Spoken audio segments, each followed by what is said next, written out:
Hey, beautiful people. Today we will take a look at your genetics and molecular diagnostics. Please note that you have a separate course for genetics and you call it as cytogenetics, which is a 2-unit lecture course. And your molecular diagnostics, it is a yes, it is a laboratory and lecture course accordingly.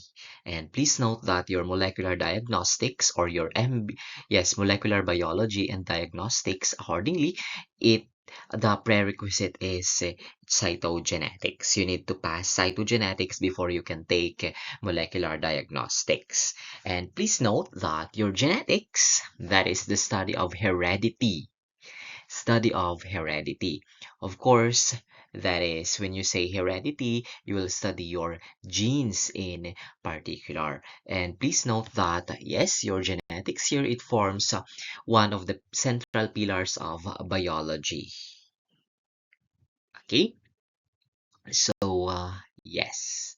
Your genetics, as what we said, the focus is on heredity, or your genetics, that is the study of genes, heredity, and variation in living organisms. Please note that when you say genes, they are segments of DNA. Again, when you say genes, you have your genes, these are segments of DNA that carry instructions or that carry the instructions for building proteins or functional RNAs. Okay, that will carry the code for building proteins, and these proteins are utilized in the functioning of the cell. Okay, that is for your genes. Okay, these are segments of DNA, and please note that your genes, they are located in your chromosomes. And yes, these genes, they determine the biological traits of an organism. Please note again that these genes, they determine the biological traits of an organisms. Example, of course, there are genes that will code for blood type, or that will code for a type A blood type or B positive blood type as such. There are genes that will code for enzymes. Okay, and there are genes that will code for the color of your hair and whatsoever.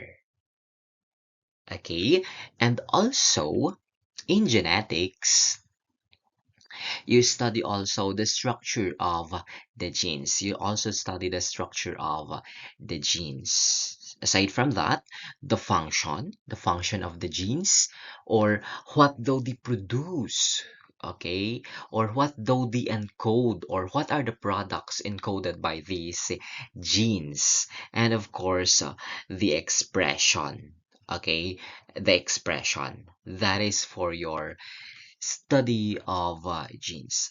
What about heredity? Your genetics is also, or it focuses on your heredity. Please note that your heredity, this refers to the transmission of genetic information from parents to offspring, or from parents to their children. Again, heredity, it is the transmission of genetic information from parents to offspring. And in heredity, please note that this one explains why the children resemble their parents and why certain traits run in families. Okay, like let's say for example, why yes, you have somewhat the same uh, facial shape or shape of the face with your father. You have the same texture of your hair with your mother, or the nose, the lips, okay, the color of the eyes, those items. Okay, and so it explains why you have similarities, somewhat similarities with your parents. Okay, like again, example, the color of the hair. Your hair is somewhat similar with the color of with your mom's, or your curly hair is somewhat similar with your dad's, or your eye color is somewhat similar with your mother or with your father, as such. Okay, that is for heredity. Again, when you say heredity, that is the transmission of genetic information from parents to offspring. And again, in heredity, this one explains why you or why the offspring resemble their parents. Okay, and please note, okay, just to give you an idea about this, your heredity is governed by your Mendelian principles, which is the classic one, and you have your non-Mendelian patterns. And you will take a look at those ones soon as you move to cytogenetics. And of course, aside from that, your genetics, it focuses on the study or yes, on the study of variation in living organism. Okay, please note that when you say variation, these are the differences in DNA sequences among individuals. Okay, these are again, when you say variation, this refers to the differences in DNA sequences among individuals accordingly. And yes, please note this variation or these differences from each organism or yes, from every individual will arise from recombination during meiosis, independent assortment of your chromosomes, and mutations accordingly. And please note that variation is somewhat important.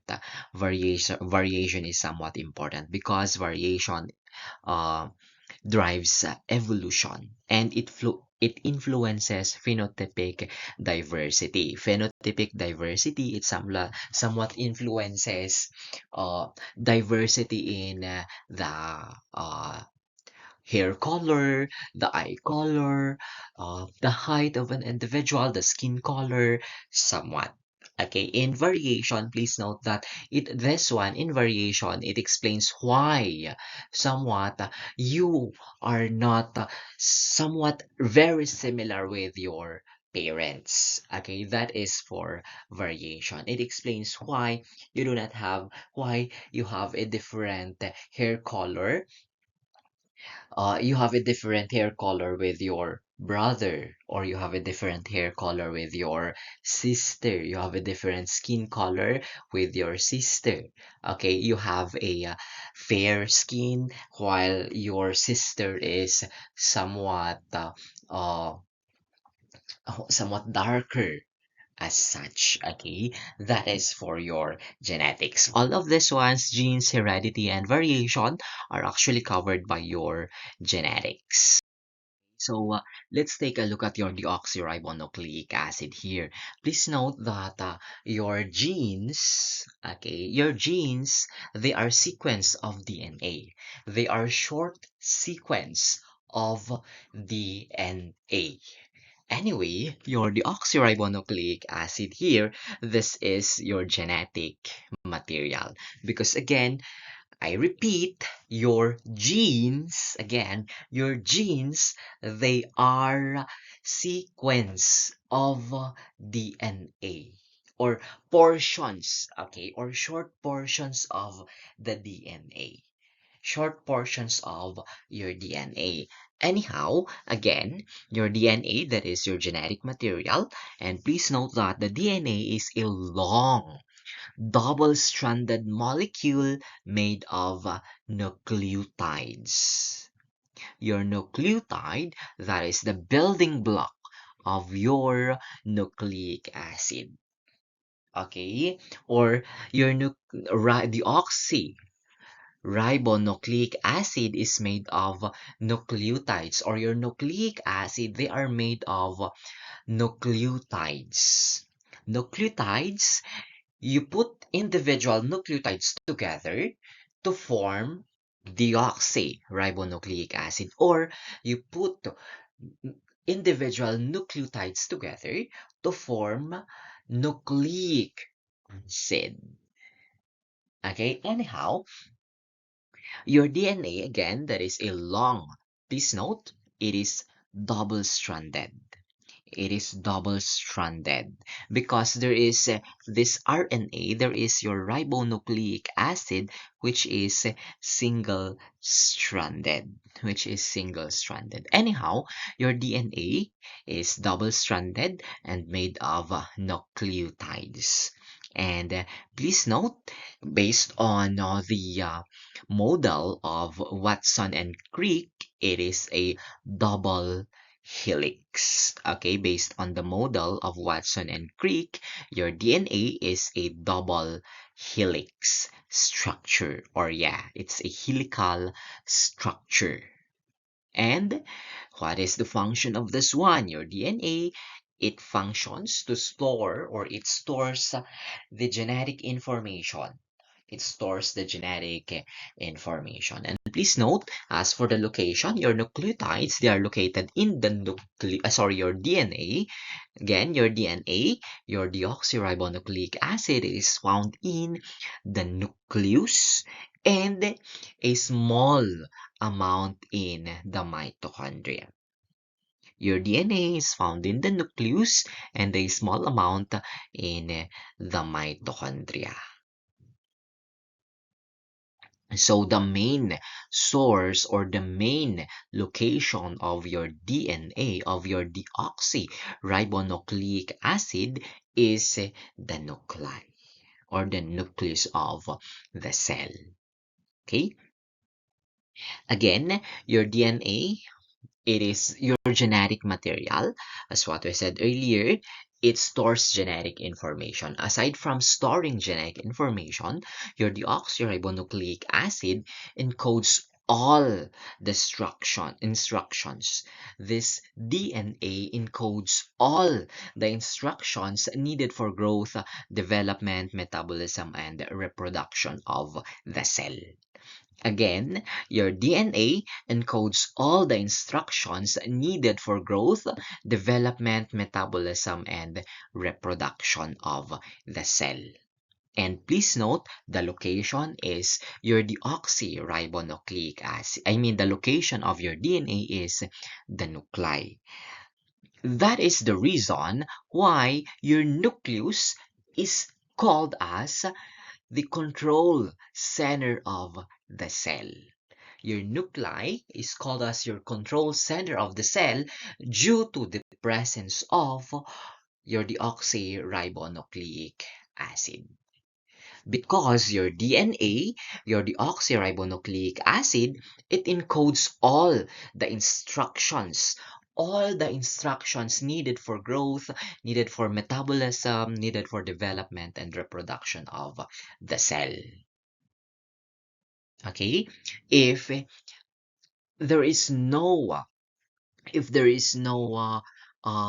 do you call this, if there is no signal to encode a protein needed for reproduction, then reproduction will not take place. Something like that. Again, that is the reason why your nucleus is regarded as or called as the control center of the cell, because of the presence of your DNA.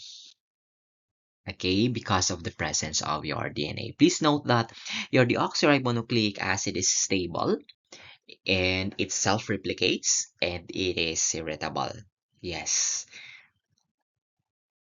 Okay, and please note that your deoxyribonucleic acid, it has bases. Okay, that forms the genetic code. It has a sequence of nitrogenous bases that forms the genetic code. And as we move through, we will take a look at this sequence of nitrogenous bases. Again, function of your DNA, it stores genetic information, as what we said earlier. Your DNA, your deoxyribonucleic acid, replicates during cell division to pass identical information to daughter cells. Please note identical information. When you say identical, it is exactly the same. Okay, it replicates to produce exact copy. Okay, it replicates to produce an exact copy. No alterations, no no incorrect base pairs, something like that. It is identical. And please note that your DNA, again, it directs protein synthesis. It directs protein synthesis through you have your central dogma in molecular biology. Okay, in protein synthesis, of course, or your DNA directs protein synthesis, there is what you call as transcription, wherein DNA is transcribed into messenger RNA, and then there is the translation process wherein this messenger RNA is translated into a protein. And of course, you have your protein synthesis. So those are the functions of your deoxyribonucleic acid. Okay, let's take a look at the structure. So as we said earlier, your DNA is a double helix. Your deoxyribonucleic acid is a double helix. Okay, it is a double helix coiled around a common axis. It is coiled around a common axis. Okay, and yes, please note that again, it is a double helix. It has two strands. Please note these two strands or two link strands. Okay, you have this one strand and this another strand. Okay, that are linked. Okay, there is a linkage at the center here. Okay, they twist around each other to form a double helix. Okay, to form a double helix, which resembles a twisted ladder. It resembles a twisted ladder. Okay, if it is not twisted, ganito ang itsura. If it is coiled or twisted in a common axis, or if it is twisted in a common axis, then you will have this structure, okay, which resembles a twisted ladder.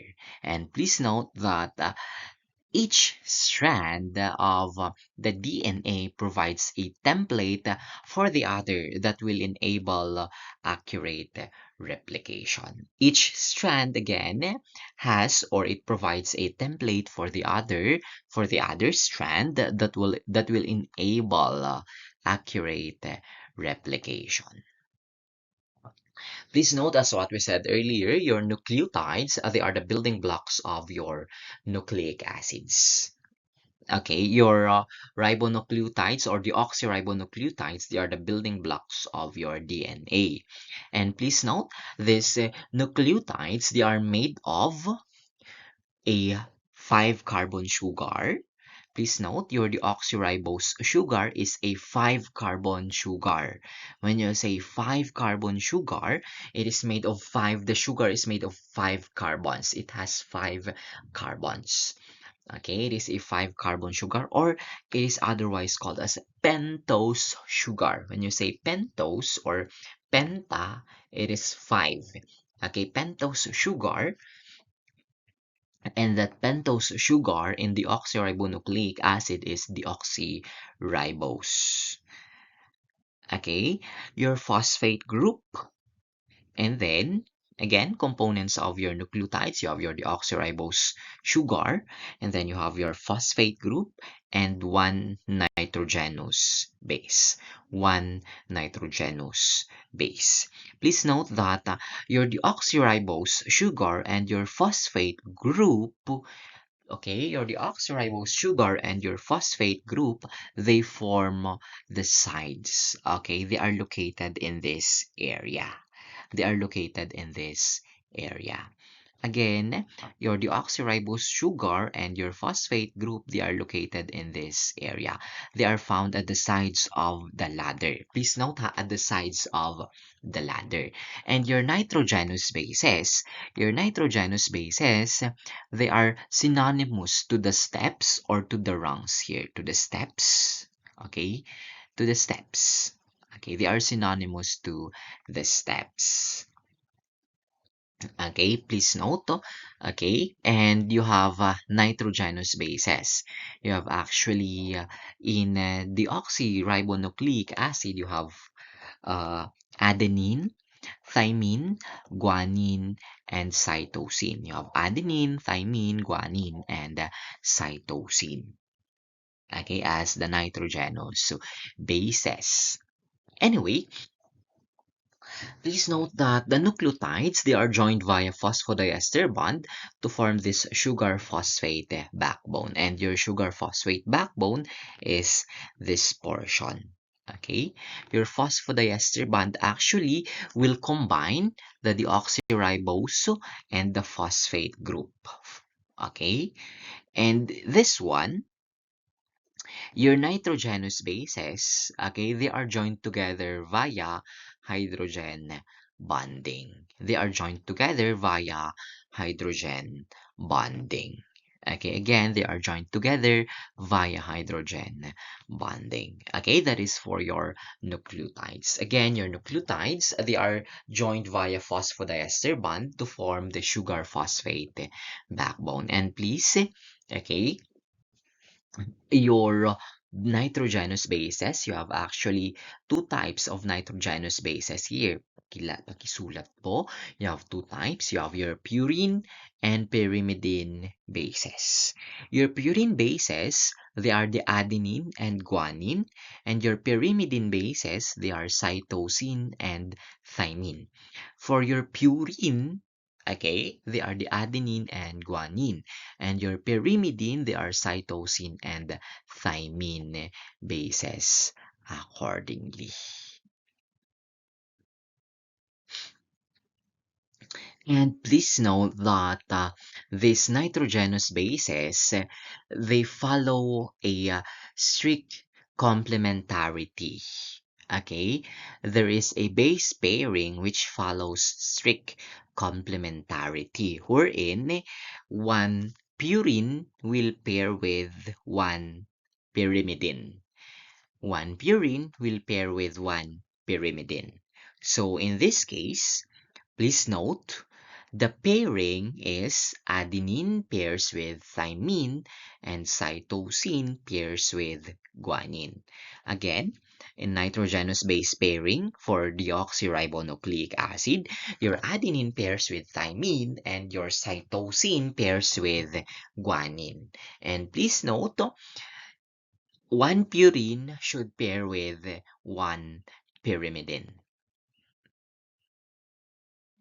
Okay, let's take a look at your nucleotide. Let's break it down. Your nucleotide, when you hydrolyze your nucleotide, you will yield nucleoside and a phosphoric acid. You will yield a nucleoside and a phosphoric acid. Okay, because your phosphoric acid, this is actually the source of your phosphate group. This phosphoric acid here, this is the source of your phosphate group.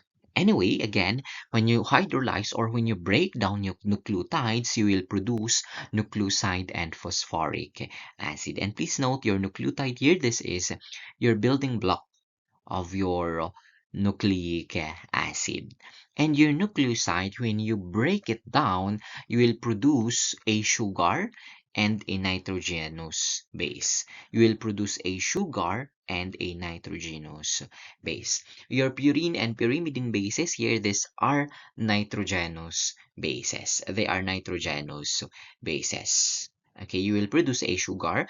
And please note, we are talking about deoxyribonucleic acids here. The sugar is deoxyribose sugar. Deoxyribose sugar. Okay, and of course, it depends for your nitrogenous bases.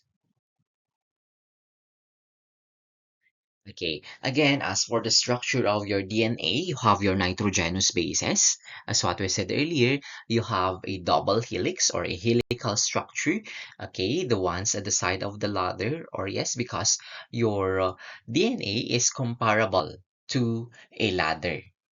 Okay, it is comparable to a ladder. Anyway, Your nitrogenous bases, as what we said earlier, you have two types. You have your purine and pyrimidine, two types of nitrogenous bases present in your DNA. You have your purine and pyrimidine bases. You have purine and pyrimidine bases accordingly. Please note. Your purine bases, again, they are adenine and guanine, and the pyrimidine bases, they are cytosine and thymine. Again, your purine bases, you have adenine and guanine, and then your pyrimidine bases, you have cytosine and thymine. Please note that nitrogenous base pairing follows strict complementarity, wherein one purine should pair with one pyrimidine. One purine should pair with one pyrimidine. Okay, pakitandaan po. Not purine-purine, not pyrimidine-pyrimidine. It should be one purine will pair with one pyrimidine. Okay, and the pairing is this one. This is your pairing. Adenine will pair with thymine and cytosine will pair with guanine. This is the nitrogenous base pairing in the deoxyribonucleic acid. It is not adenine to guanine or cytosine to thymine. No, adenine pairs with thymine and cytosine pairs with guanine accordingly. Okay, and please note that your deoxyribonucleic acid is oriented anti-parallel. There is an anti-parallel orientation. How is that so?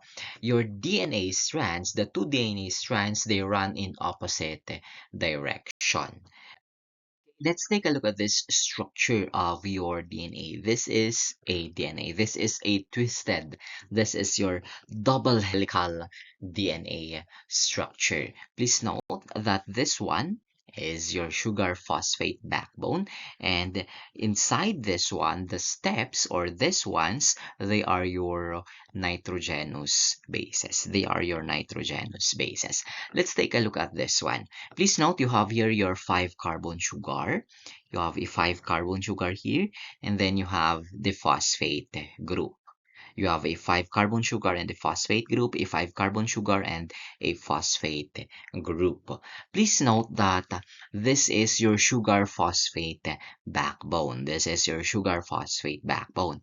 And the bond that is present here, or the bond that connects your nucleotides at the sugar phosphate backbone, is known as phosphodiester bond. The connection between the phosphate group and the sugar is called as your phosphodiester bond. Okay, the connection between the phosphate group and please note the connection between your phosphate group and the third carbon atom here is your phosphodiester bond. Okay? And the connection between your nitrogenous bases here, they are your hydrogen bonds. You have your, they are connected via hydrogen bonding. Hydrogen bonds, okay, to connect your nitrogenous bases, and then phosphodiester bond to connect the sugar phosphate backbone. To connect the sugar phosphate backbone. And sabi natin, you have an anti-parallel. The two strands run in an anti-parallel fashion. Please take a look at this one. Okay? You have this one. One runs in 3' to 5' direction, and the other runs in the opposite direction. Okay, and so if you are confused, okay, please do check the orientation of the sugar phosphate backbone. Okay, it illustrates the anti-parallel orientation of the DNA strand. Please do check, okay, the orientation of this one, of your sugar phosphate backbone. And please note, you have your parts of a nucleotide. Just to give you a quick review again, you have your phosphate group, you have the phosphate group, and then you have the pentose sugar, and then you have the nitrogenous base. This is the nitrogenous base. This is the pentose sugar, and this is the phosphate group. So how many sugars? How many carbon? Sabi natin we have 5 since it's pentose. So yeah, carbon 1 is located here, carbon 2 is here, carbon 3 is here, carbon 4 is here, and this is your fifth carbon. Your fifth carbon, that is the attachment of your phosphate group. Your fifth carbon, that is the attachment of your phosphate group. And this phosphate group will attach your another with another pentose sugar or with another nucleotide at the third carbon position. Okay, that is for your parts of a nucleotide. Okay, we said earlier that the DNA strands run in opposite direction. The two DNA strands run in opposite direction, or there is anti-parallel strands, or there is an anti-parallel orientation of the DNA strands, wherein one strand runs in 5 prime to 3 prime, and the other strand runs in 3 prime to 5 prime. Okay, if you are confused about this anti-parallel strand, okay, please do check this one. Please do check again. As what I've said earlier, do check the orientation. Okay, the orientation of this one. The 3 prime here and the 5 prime, actually, the 3 prime, that is the third carbon. Okay, that is the third carbon position. And the 5 prime, that is the fifth carbon position. Anyway, this anti-parallel or opposite direction or anti-parallel orientation of your DNA will be explained further in cytogenetics. And please note that your sugar phosphate backbone, yes, your sugar phosphate backbone, this is located at the sides of the double helix.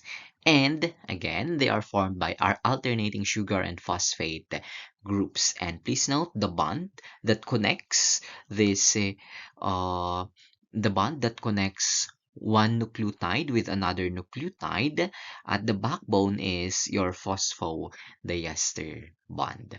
Your phosphodiester bond. Please note that your phosphodiester bond, or sorry, the sugar phosphate backbone provides structural stability.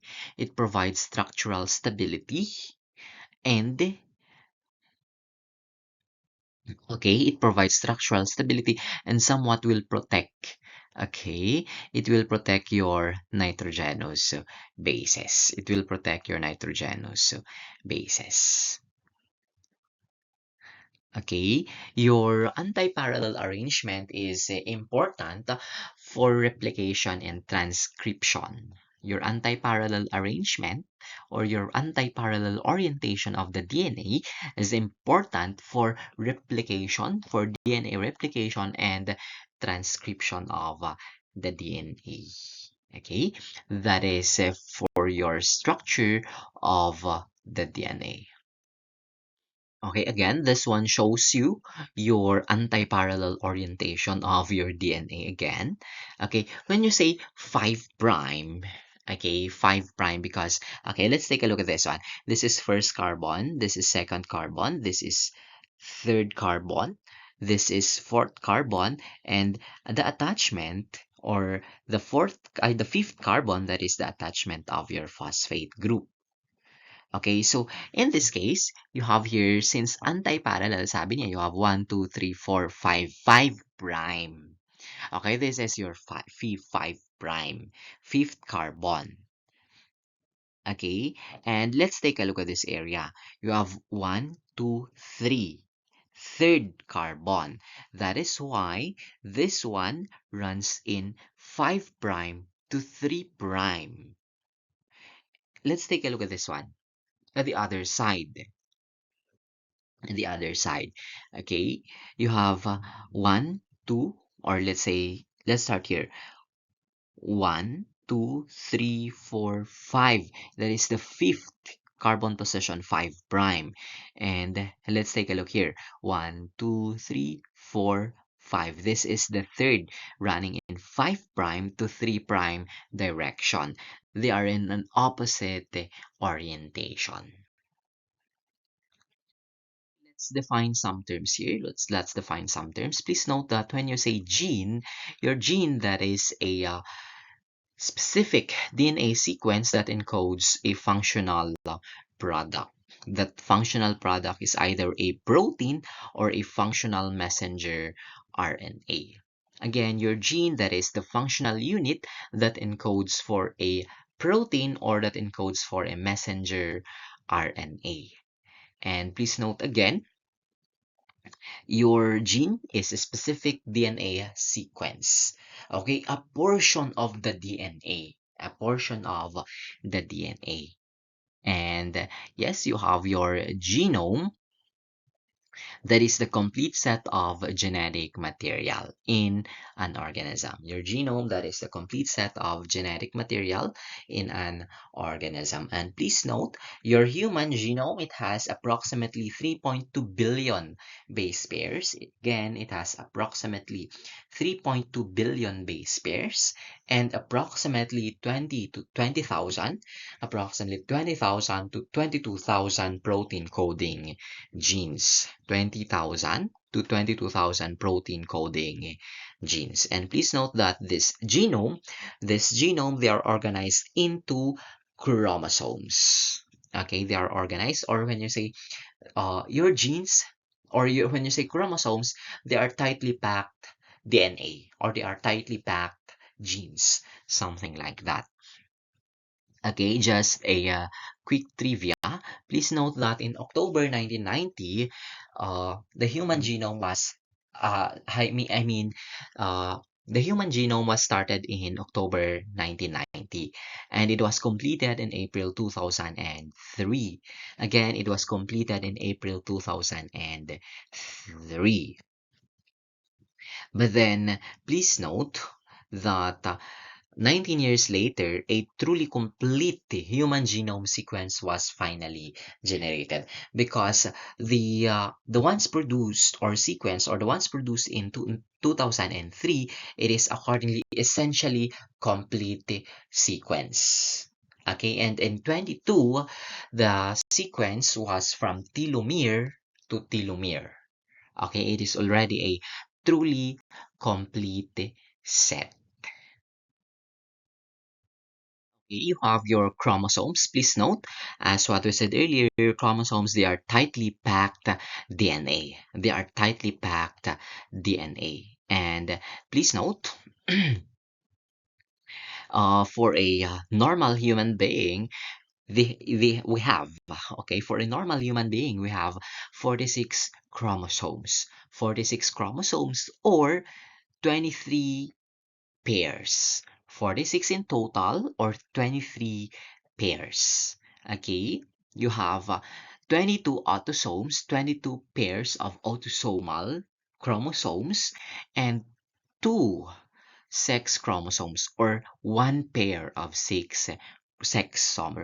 one pair of sex chromosomes. That is one X and one Y chromosome for males, and two X chromosomes for females accordingly. Okay, and again, please note that your chromosomes, they are tightly packed DNA. They are tightly packed DNA. Okay, or they are DNA molecules which are wrapped around histone proteins. Okay, which are wrapped around histone proteins that forms a chromatin. And this chromatin is uh further condensed. Okay, this chromatin is further condensed to form a chromosome. So somewhat in the organization, you have a DNA, a double helix, and then you have your nucleosomes. Your nucleosomes, these are actually histone proteins plus uh, plus DNA that are wrapped around. Okay, that are wrapped around the histone protein. Okay, DNA, and then you have the nucleosomes. The nucleosomes, these are histone proteins with wrapped DNA. Okay, forming your chromatin fibers, and then this chromatin fiber, they are further condensed to form your chromosome. Okay, to form your chromosome. Please note that this packing, okay, the packing of the DNA allows allows a long DNA to fit inside a nuclei, to fit inside a nuclei. And again, you have normally for a normal individual, you have 23 pairs or 46 in total. You have 22 pairs of autosomes and one pair of sex chromosomes and one pair of sex chromosomes. Okay, so let's take a look. Please note this is your chromosome. This one is a structure of your chromosome. This is a structure of your chromosome. Okay, let's take a look. You have here your DNA helix. Okay, you have your DNA helix. You have here your histone protein. Your histone proteins, these are proteins where the chromosomes will or where the DNA will wrap around. Okay, this one is already a nucleosome. As what I've said earlier, your nucleosome, it is made of a histone protein and a wrap around DNA. A DNA that is wrapped around the histone protein forms your nucleosome. Okay, forms your nucleosome. And yes, a group of nucleosome is a chromatin, and you further pack or you further condense the chromatin, you form a chromosome. You form a chromosome. Please note that your chromatid here, your chromatid is a portion of your chromosome.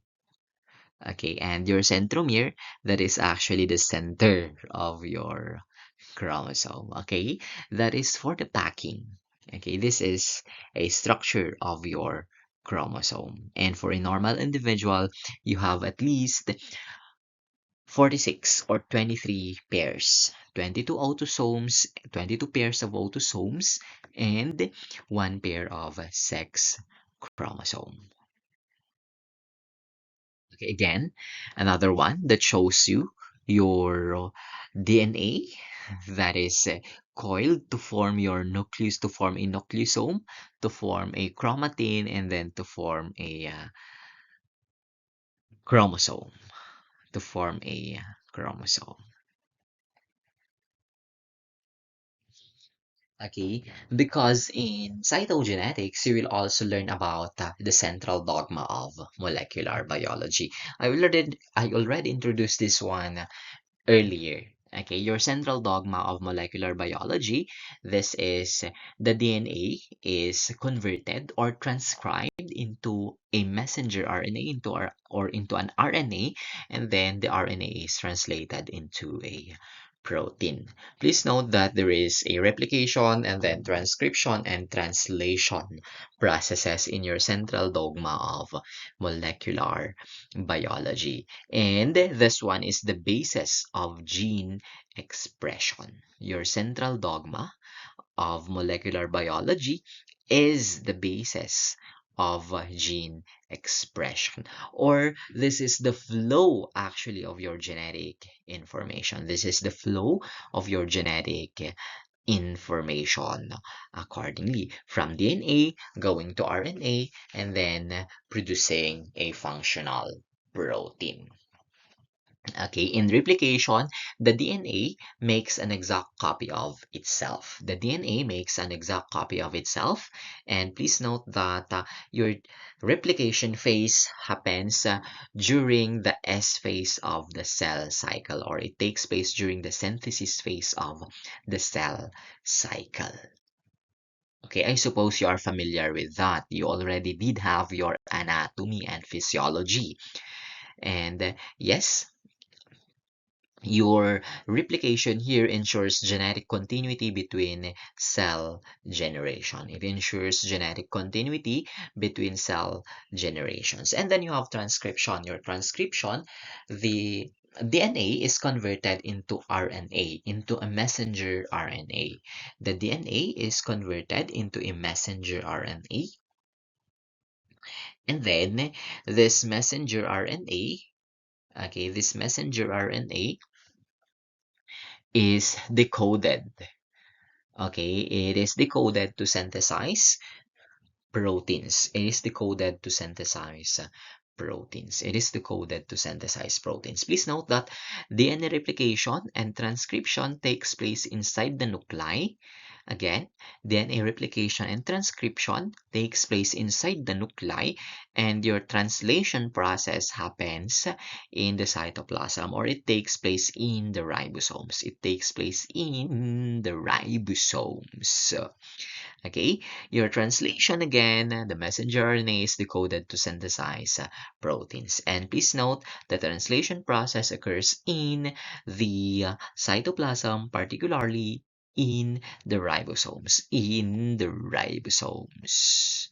Okay, that is for your central dogma of molecular biology. Okay, before we move on, you have here your codons.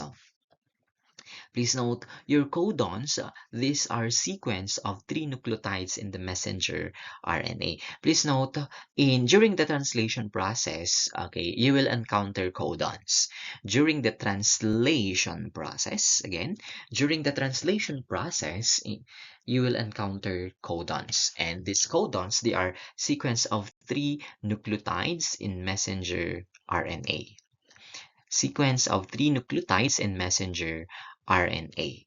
And this codons, or this sequence of 3 nucleotides, they correspond to a specific amino acid or a stop signal during protein synthesis.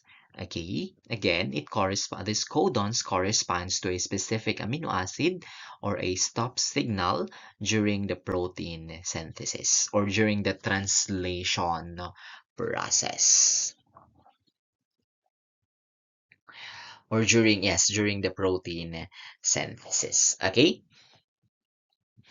so please note you have a total of 64 possible codons. Again, you have a total of 64 possible codons, which are enough to encode 20 amino acids.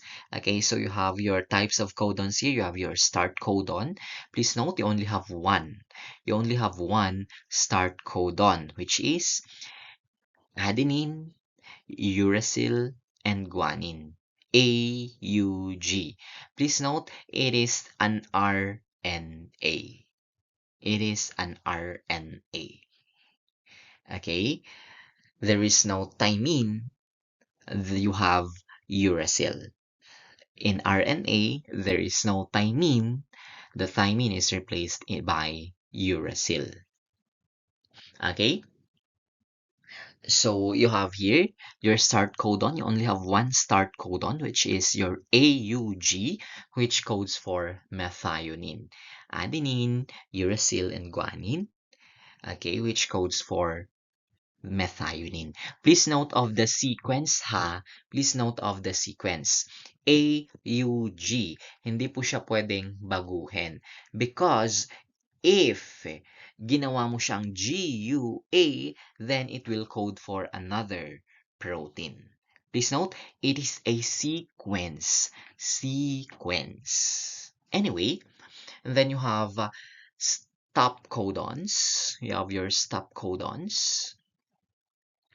Your stop codons, which are UAA, UAA, You have three, sorry, you have three stop codons. You have UAA, that is one. Another is UAG, uracil, adenine, guanine. And then the third one is UGA, uracil, guanine, adenine. Okay, those are your stop codons. You have UAA, UAG, and UGA. And then you have your sense codons. You have your sense codons, of course, the remaining. So you have 64 all in all, 64 codons. Okay, you have one start codon and three stop codons. Three stop codons. Okay, three stop codons. The remaining are sense codons. Of course, this one codes for, the start codon codes for the amino acid methionine. Okay, this stop codon, it does not code for any amino acid. It is just for stop. Okay, it is just a stop codon. They do not code for amino acid. They are the signal for to terminate. They are the signal to terminate the translation process. Okay, they signal the termination of the translation process.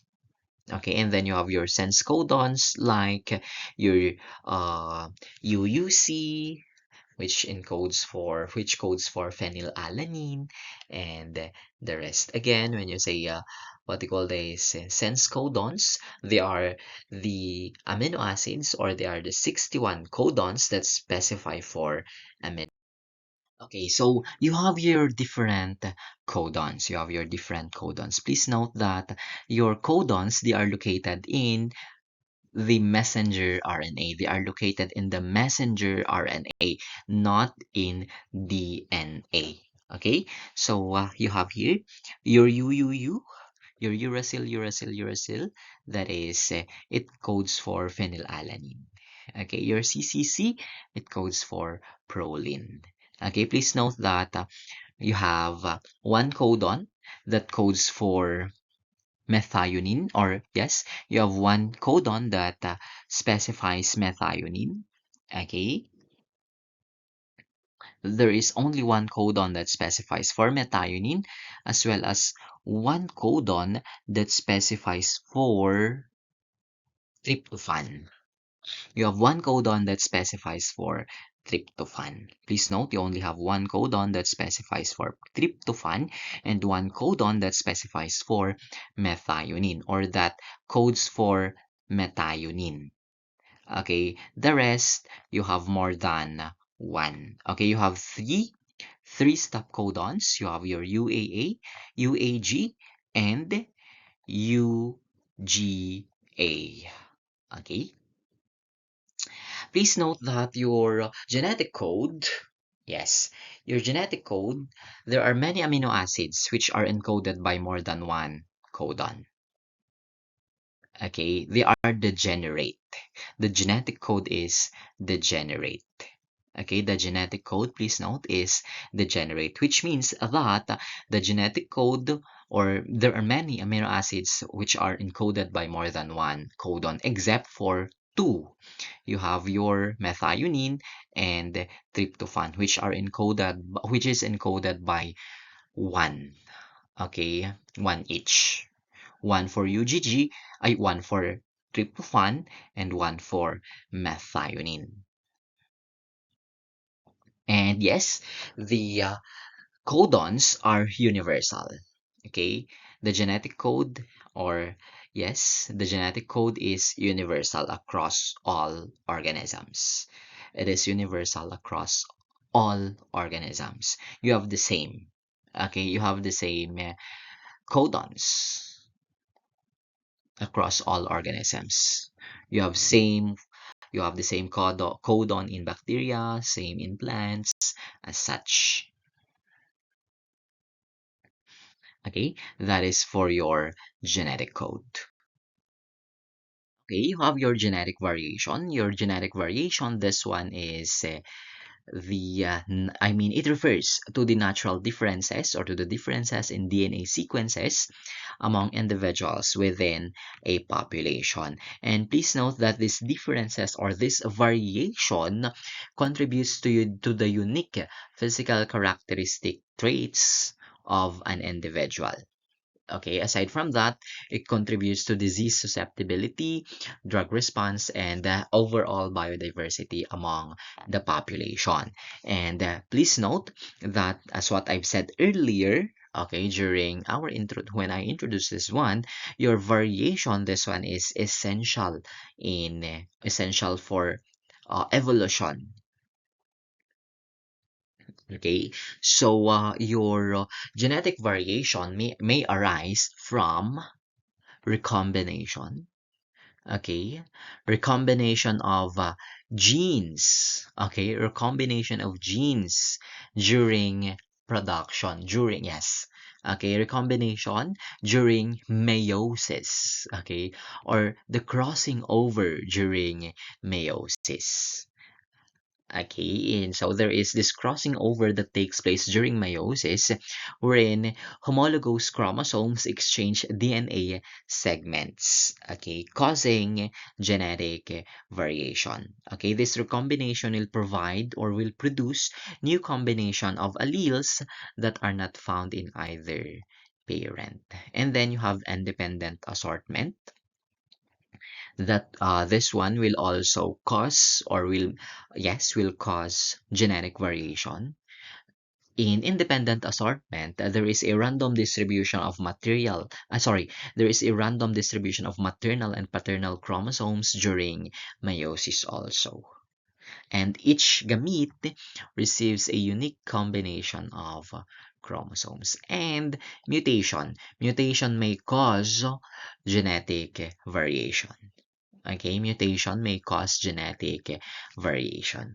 They may cause changes in DNA sequence. They may cause changes in DNA sequence, which in turn, when this DNA sequence is transcribed, it may produce different nitrogenous base, or which may produce different nucleotides. And when it is translated, it may either produce a different amino acid or different protein. Okay, so all of these ones will cause genetic variation. And please note that genetic variation is okay, important, okay, for diversity also. Okay, so let's take a look at your Mendelian genetics. Okay, the proponent, of course, of this one is your Gregor Mendel. So he proposed, or he proposed three laws. Okay, they are actually laws already. You have your laws of segregation, laws of independent assortment, and then law of dominance. Okay, sorry, law of segregation, law of independent assortment, and law of dominance accordingly. Okay, so your Gregor Mendel, okay, studied. Okay, and so he studied pea plants. Okay, and his study, okay, and so gave rise to this loss. Okay, and so gave rise to this loss. Before we take a look at this laws, okay, let's define genes and alleles. Again, your gene, that is a portion of the DNA that controls a specific trait. Okay, that controls a specific trait. Again, an example of a trait is the curly hair, the brown eye color, the skin color. That is a specific trait. And that one is these traits, they are controlled by the genes. Okay, and an allele, you have an allele here, an allele that is a variant form of a gene. That is a variant form of a gene. Okay, an allele can either be brown, can either be blue, can either be green. Okay, that is an allele. Okay, but then a gene, it controls the specific trait. Anyway, your allele is the variant form of a gene. And accordingly, individuals inherit two alleles for each gene. Okay, one from each parent. Okay, individuals inherit two alleles for each gene, one from each parent. Okay, one from each parent accordingly. You have one allele from your mother, one allele from your father. That is for the inheritance of allele. Okay, and then let's take a look at your phenotype and genotype. Your genotype, that is the genetic makeup, that is the genes, that is the DNA. When you say phenotype, that is the observed one. That is what you see. Okay, when you say phenotype, that is what you see. Okay, phenotype, your brown color of the hair, the black color of the hair. Okay, but then when you say genotype, that is the genes. Okay, that is the genetic makeup. Okay, that is for your genotype and phenotype. Okay, so let's take a look at your law of dominance.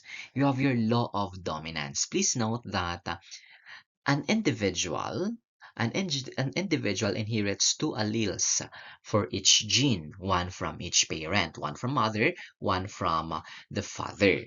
And please note that there is what you call as a dominant and a recessive gene. There is a dominant and recessive gene. The recessive gene is not expressed in the presence of dominant gene. If there is a dominant gene, okay, then the recessive trait will not be expressed. But in the absence of dominant gene, okay, in the absence of dominant gene, of course, you inherit two. You have one, okay, from your father and then from your mother. If you inherit both recessive, then the recessive will be expressed. The recessive will be expressed. Okay, the recessive will be expressed. Okay, there is what you call as dominant, okay, and recessive. Dominant alleles will mask the other alleles in case of heterozygous alleles. Okay, when you say homozygous allele, okay, you receive or you have two identical allele. Okay, homozygous. When you say heterozygous, you have two different alleles. Okay, again, when you say allele, they are variant form of a gene. Okay, so in law of dominance, one allele completely masks the other, and that allele is the dominant allele. Okay, and in the law of independent assortment, alleles of different genes assort independently during gamete formation. Again, alleles of different genes assort independently during gamete formation. Okay, provided that the genes they are on different chromosomes or far apart on the same chromosome. That is for your law of independent assortment. These different genes assort independently. And then you have your law of segregation. Your law of segregation, each individual has two alleles for each trait, but only one allele is passed to each gamete. Okay, only one allele is passed to each gamete. And please note, during meiosis, the pair of alleles separate. Okay, this segregate, which ensures each gamete carries one allele.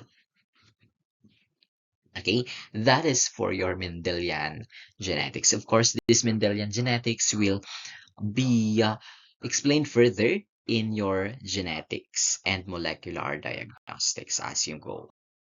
So yes, let's move on to your molecular diagnostics. So what is molecular diagnostics? Please note that molecular diagnostics, this is the detection of disease by analyzing the DNA. the RNA or the proteins. Or in short, this is diagnosing diseases at the molecular level. At the molecular level. So your samples should be DNA, RNA, and proteins somewhat. That is for your molecular diagnostics. Anyway, your workflow or the flow or the workflow in the molecular diagnostics, you have first to obtain a sample. You have your sample collection, and then nucleic acid extraction, and then amplification and detection and interpretation. That is the flow of work in molecular diagnostics. Okay, you have your nucleic acid extraction. By the way, your sample should be DNA or nucleic acid rich. Your sample should be nucleic acid rich. Let's compare your red cells and your white cells. Your red cells, they do not have a nuclei. They do not have a nuclei. That is why they are not a good sample for nucleic acid extraction. Your white cells, they have a nuclei. And over red cells, your white blood cells, they are the preferred sample. They are the better sample for nucleic acid extraction. Because in nucleic acid extraction, you isolate pure DNA or RNA. You isolate pure DNA or RNA. Your red cells, they do not have a nuclei. And what is present in the nuclei? DNA. Okay, they will produce or they have a low DNA content. Okay, and yes, so you have the purpose again is to isolate pure DNA or RNA. So the methods, you have chemical lysis. By the way, in biochemistry, you have an activity. Okay, you have an activity about DNA extraction. DNA extraction. You have an activity about DNA extraction. So your methods can be chemical lysis. In chemical lysis, what you do here is to break open the cells. Okay, what you call this, you dissolve the nuclei, you dissolve the membrane, the cell membrane, as well as the nuclear membrane to release DNA or RNA into the solution. Okay, and yes, okay, one important thing in what you call this nucleic acid extraction here is to add lysis buffer. Okay, to add lysis buffer to prevent dissolution of the RNA or the DNA or the nucleic acid.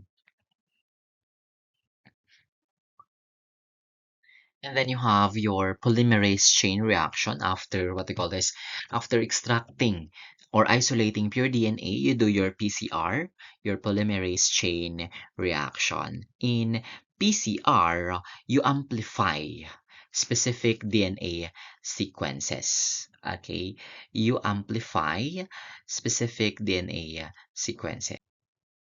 Again, when you amplify means in the context, of course, of PCR, you do or you create millions of copies. You create a lot of copies. That is in polymerase chain reaction. You amplify the specific DNA sequences. Okay, you amplify specific DNA sequences. Okay, so you have your steps in amplification here. You have denaturation, you have annealing, and elongation. You have your denaturation accordingly. In denaturation, you separate the double-stranded DNA into single strands accordingly. You separate the double-stranded DNA into single strands. Okay, so at the end of your denaturation process, you produced a single-stranded templates that are essential or that is a template for primer binding. And then you have an annealing. Okay, an annealing process wherein the primer binds to their complementary sequences on the DNA template. Okay, primer binds to the complementary sequence on the template DNA. The primer here is you produce. Okay, you add the primer. Okay, the DNA, of course, comes from the sample. The primer is added by, or yes, the primer is the reagent. You will add the primer. And then you have elongation. After that, you will have the elongation process, or yes, the extension process.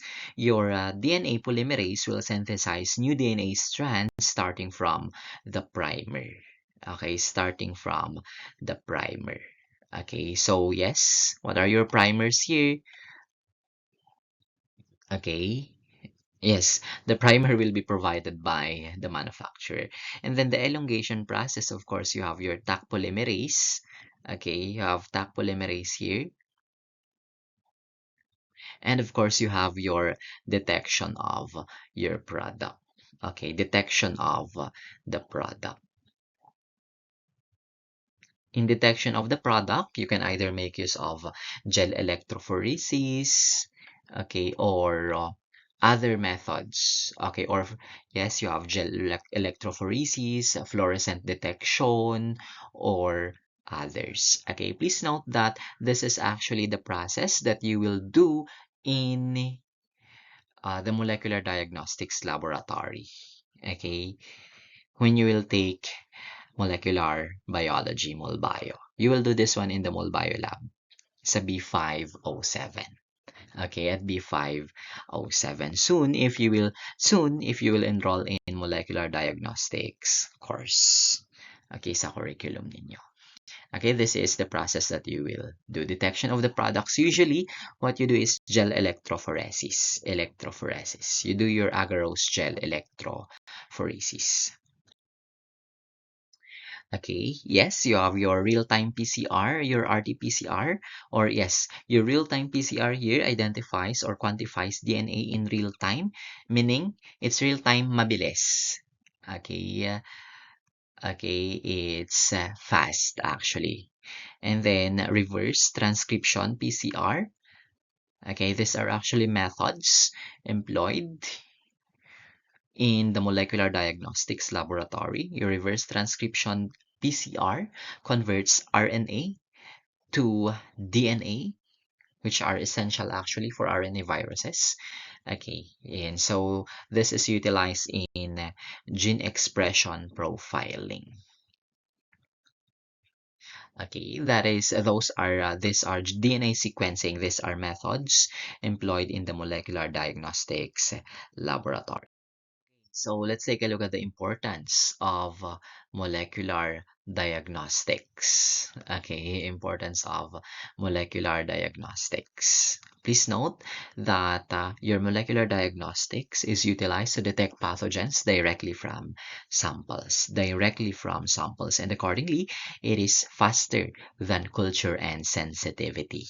Okay, it is faster than culture and sensitivity. Okay, employing molecular diagnostic methods to detect pathogens is relatively faster than culture and sensitivity. And accordingly, this is the gold standard for identifying pathogens.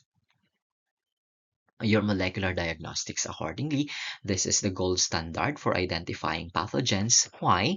Because this molecular diagnostics directly detects nucleic acids. It detects directly the nucleic acids present in the pathogen. Okay, even when the organism is difficult to culture. Okay, again, your molecular diagnostics accordingly will detect nucleic acids directly from the pathogen. So this is accordingly your gold standard for identifying pathogens. Okay, yes. Examples of tests. You have your TB Gene Expert. Okay, your TB Gene Expert. That is actually a molecular diagnostic method. Okay, your Gene Expert. And yes, aside from that, your molecular diagnostics is utilized to detect inherited mutations that cause diseases. Okay, inherited mutations that cause diseases. Okay, and so yes, example, uh, mutation that causes your sickle cell disease. Okay, mutations that cause thalassemia. And yes, aside from that, your molecular diagnostics is utilized to detect or to detect cancer or to identify mutations that drive uh, overgrowth of your cells or overproduction of your cells or cancer. Okay, that is for your mutations. I mean, that is for your molecular diagnostics and probably your molecular diagnostics. Okay, this is the future of diagnosis. And probably your molecular diagnostics, this is probably the future of diagnosis. Since, okay, your human genome is already completed, you have your truly complete human genome, probably this is already the future of diagnosis, molecular diagnostics. So I guess we will end here. Let's continue some other time. And this has been Gael, reminding you to live fully, love deeply, love often, keep learning, and never forget to enjoy the ride. And as you move forward, may you always choose curiosity over fear, kindness over convenience, and growth over comfort. Celebrate your small victories, honor your quiet moments, and trust that every step, no matter how uncertain, shapes the story you are meant to tell. The world is wide, your time is precious, and your journey is uniquely yours. Go make it extraordinary. Thank you so much. Thank you, and see you around.